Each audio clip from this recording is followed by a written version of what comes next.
All right, and now for the big race on Friday, we have the one, the only Craig Mulkowski. Time for US. You know him. He's a numbers guy, which I always say.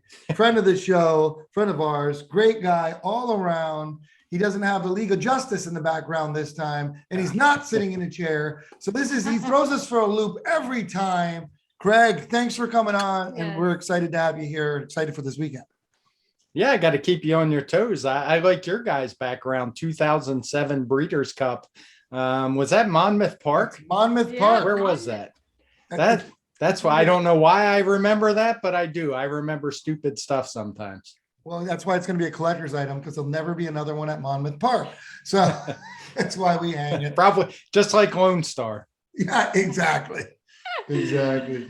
And quick fact check: it was the Hall of Justice, not the League of Justice. That he was I don't know last that time. stuff. You don't know it. You know I don't know that stuff. I know. Well, let's get into it. Should we? Let's do race 9, which is the grade 1 juvenile turf. Juvenile, not the turf. Just the juvenile. Grade 1, mile 16th on the dirt for $2 million. Craig, who are you liking in this race? I got to tell you, Jack Christopher, who is probably going to go favored and drew really well, ran just a massive time form US speed figure of a 123. There were some timing issues with that race at Belmont, which there have been a lot of, but I actually timed it from video and it's legit. He ran a really fast race. But while I think he's the horse to beat, I do think he's going to take some pressure from the Bob Baffert trained horse on the outside, Corniche. And I'm hoping that that's going to do a little bit of damage to Jack Christopher, who I do think is really good, but has some questions. The 2 turns might be a little beyond his scope with his breeding. So I'm looking to play the horse that was the runner-up to him that day, the 10-horse Command Performance. I hope we're going to get a Command Performance out of him on Saturday. I think the pace is going to set up for him. I think he's going to like the 2 turns, as opposed to maybe Jack Christopher has a little more questions about it. So I'm always a guy who's going to look for a little more price when possible. And that's why I landed on Command Performance. Nice. I like that. Now, Command Performance, like, what are you going to play? Are you going to play anything underneath? What do you think could happen? Or are you just going straight big time Command Performance? He'll be my win bet in the race for sure. He's 5-1 on the morning line. I think we'll probably get every bit of that, because I think the inside and the outside horse will take the bulk of the money in here. But I will play some exactas. I will play him with the 1 Jack Christopher, because I do think he is a very good horse. And also Oviac Class, who's a bit of a big long shot in here. He ran 3rd to Corniche last time. But if things do get hot up front like I'm expecting, he's got a big late kick, and maybe he could luck up into not luck up, but I don't think he's a real win contender, but I think he can get into exactas and trifectas. Yeah, I like that. Those are good. Who do you like in this race? I'm trying to get to that right now. I'm off for Jack Christopher as well here. Oddly enough, for my bomb, I'm going with the Japanese horse and Jasper. Great. If you watch that race, which I kind of found, luckily, just unbelievably impressive. And it's one of those why not at 15-1. Who knows? They're 2-year-olds. So, I mean, maybe we have an arrogant horse that's going to do something here. I mean, could this happen over here? So I'm going to Jasper Great with the other one. I'm also going to go with Pinehurst here. I think improving Nose Delmar, horse for the course in a sense, big horse. It is odd. And I think I told this story that we saw Mike Smith, a couple weeks ago during works. And I'm sitting there talking to him and I knew he was riding a work. And this is how stupid I am. I never asked him who he's riding during that morning. We're sitting there talking to him. He's like, oh, I got to go ride at 7:45. And I assumed he was riding Pinehurst, who I have with the 9. And apparently he was probably riding Corniche. And so with that being said, I'm going to play Corniche as well, because I'm confused on who Mike Smith was riding that morning.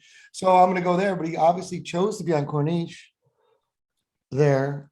So I can't argue that horse. I'm going with the 2 horse for the courses there, because they're 2-year-olds and I don't see anything else here.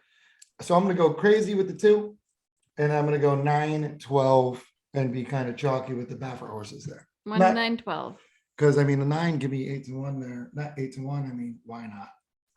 I mean, you're doing 2, 9, 12. 2, 9, 12. Yep. AJ, who do you like?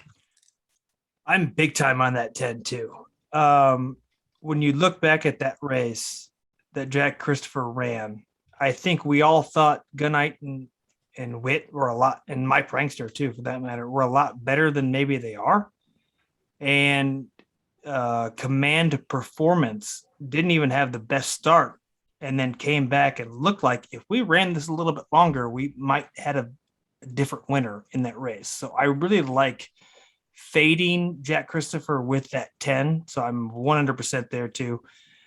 The other ones I looked at too was a horse that came in second to Corniche, and that's Papa Cap. Papa Cap. Pop a cap. Papa Cap in that ass. That's what I'm saying. This is another horse who is now lost to Corniche, Pinehurst, 2 of the best in this race. And there's one thing we know about 2-year-olds, they continue to get better.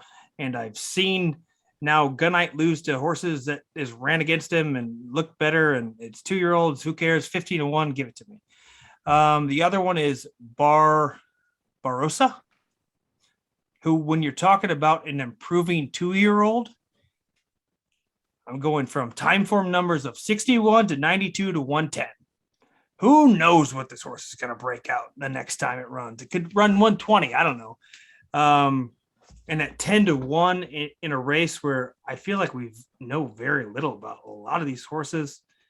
10-1 is a number I'll take as well. I do like the 3. The 3 was kind of my last cut as well. So maybe I'll include it now because Craig was on it too. So I might throw that 3 in there. That's cute. I All will right. add that of the Bob Baffert horses, I like Barossa the best. For the reasons AJ mentioned, he kind of really jumped out that last time, jumped up from a 92 to a 110, kind of figured things out. Sometimes it takes a while with these 2-year-olds to figure things out. He didn't run well first time out in the sprint, and you kind of knew it wasn't a fluke because he didn't take any money. Bob Baffert didn't have him cranked up, but I really liked what I saw last time. And if he gets some pace, he's a horse I think will be coming at the end as well. Yeah. Bam. That's an interesting. I kind of looked at the 8. I didn't play the 8. I'm with you guys on the 10 here. Command Performance. I think his performance in the Champagne Stakes was said a lot about this horse, and I agree. If it was longer and if he had a clean break, easy win. I think. Also, I am taking Corniche. I just think horse for the course. I'm taking the Corniche horse. And I didn't think anyone would pick my 2, but Randy did. I like 2, Jasper Great. I know it's kind of going out on a limb here, but it's 2-year-olds. I feel like you could be going out a limb on most of these, but coming off of one race where he broke his maiden, running at 1 mile and 1/8 and winning by 10 lengths.